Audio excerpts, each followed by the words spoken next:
کار چون من چند روز دارم پشت سر همین کار رو انجام میدم، کار تا اینجا خوش شده. شما اگه یه روزه دارین انجام میدید، کارتون باید نیمه خشک باشه. اگر کارتون رو یه روزه انجام بدید، شکنندگیش بدن کمتره، اما اگه توی چند مرحله انجامش بدید، ممکنه که بعداً با یک ضربه اون قسمت هایی که توی چند مرحله انجام دادین بشکنه. پس پیشنهاد میکنم که اگر وقت کافی دارید توی یک روز انجامش بدید. کار رو از پایه شروع کردیم، بدن رو ساختیم، حالا میرسیم به ساخت دست ها که هر دو تا دست رو بر اساس طرحی که داریم فرمش میدیم و میسازیم.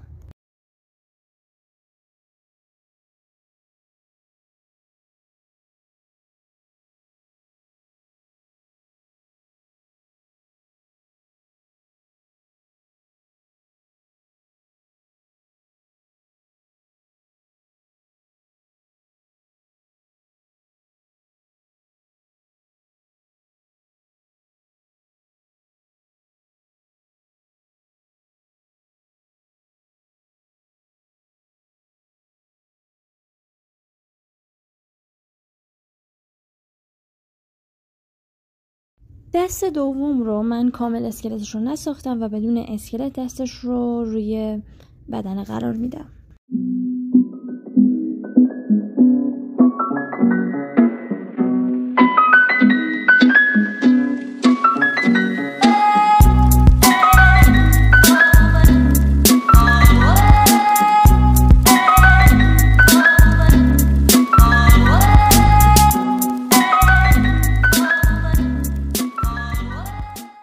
برای اینکه بخواین کارتون بعداً نشکنه توی ارسال، حالا هر جور دیگه ای، شما اسکلت رو کامل بسازید.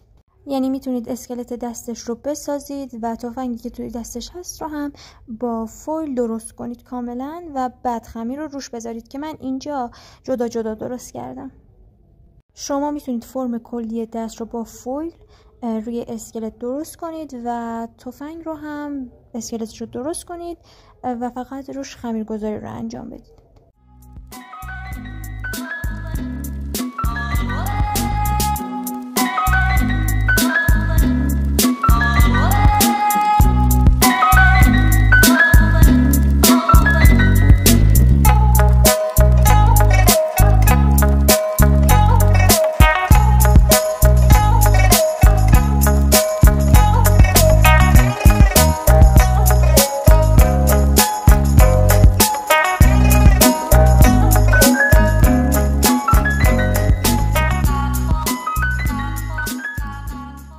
شما اگر هر قطعه رو جدا هم درست کنید، باید به طور کامل به همدیگه با خمیر بچسبونید که کامل به همدیگه چسبیده بشه و نشکنه و از همدیگه جدا نشه. بعدا رسیدیم به ساخت تفنگ. شما میتونید هر اشیایی که میخواید درست کنید رو کامل از همه زوایا عکسش رو ببینید و عکسش رو جلوتون بذارید که از روی عکس درست کنید که کامل بتونه شبیه سازی بشه.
چرا گفتم اسکلت رو کامل بسازید، یعنی اسکلت دست و تفنگ رو هم کامل بسازید؟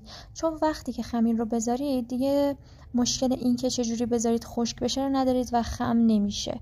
اسکلت باعث میشه که خمیری که روی اسکلت میذارید فرمش رو از دست نده و به همون شکل اسکلتی که ساختید بمونه.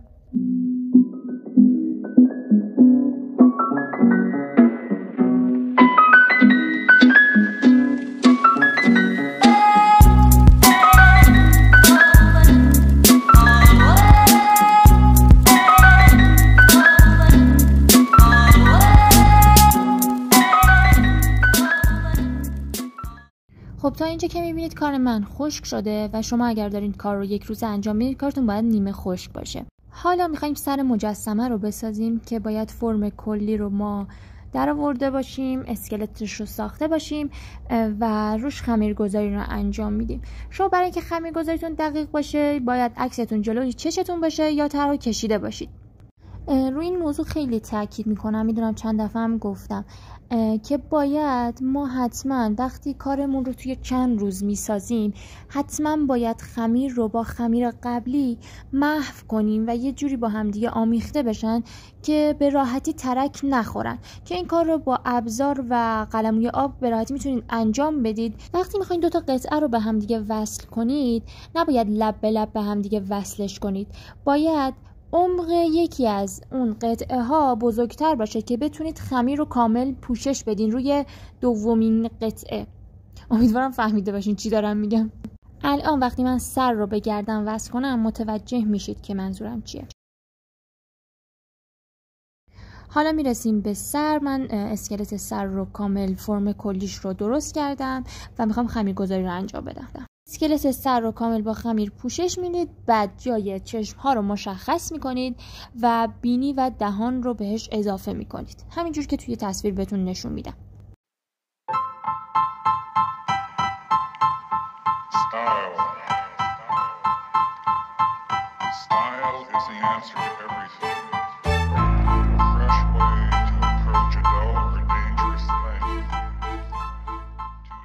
هر جا که احساس کردید خمیر کمی گذاشتید بهش خمیر اضافه میکنید. مثل اینجا که من احساس کردم باید فکش بزرگتر باشه و بهش خمیر اضافه کردم و کامل خمیر رو با خمیر دیگه ادغام کردم.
سلام بچه‌ها، من فاطمه‌ام، اینجا پیلوماش است. توی این ویدیو می‌خوایم سلام بچه‌ها، من فاطمه‌ام، اینجا پیلوماش است. به کانال من خوش اومدید.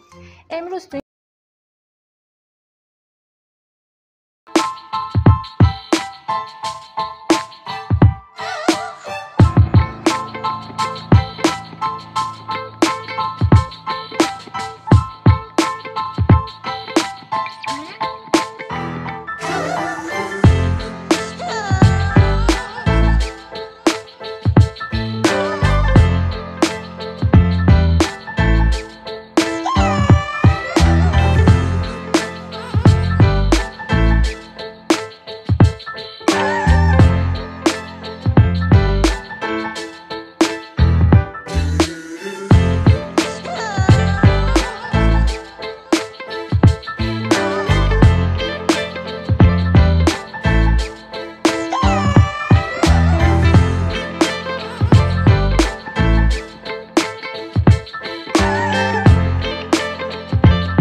کاری که دارید میسازید هنوز خیسه، به راحتی میتونید بهش خمیر اضافه کنید و جاهایی که خمیر کمی گذاشتید رو پر کنید.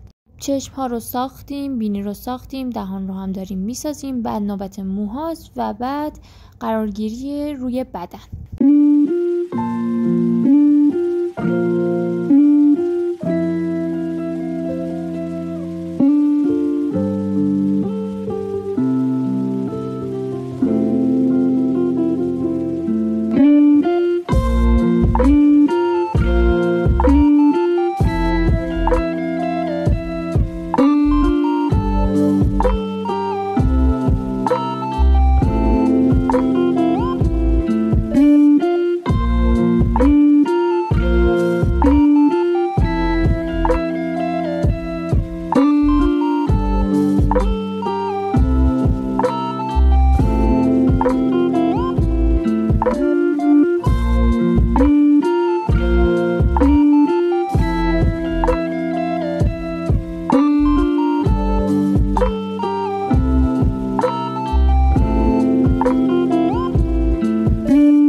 سر گردن رو به همدیگه وصل کردیم. الان باید دورش رو کامل با خمیر پر کنیم چون الان کاملا از همدیگه جدا است.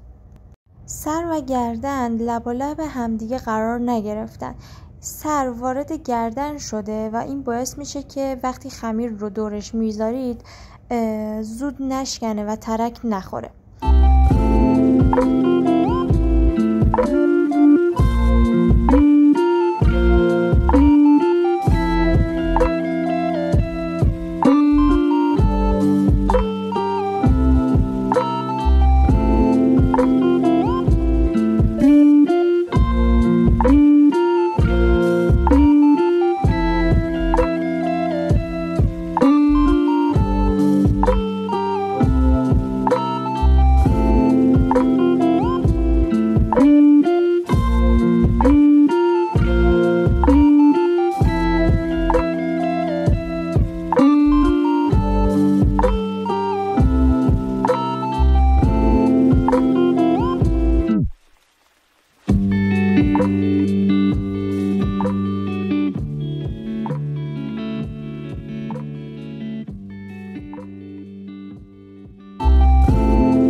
اینم از مجسممون. میتونید در کنارش لوازم جانبی مثل عینک، گلدون و چمدونش رو هم بسازید.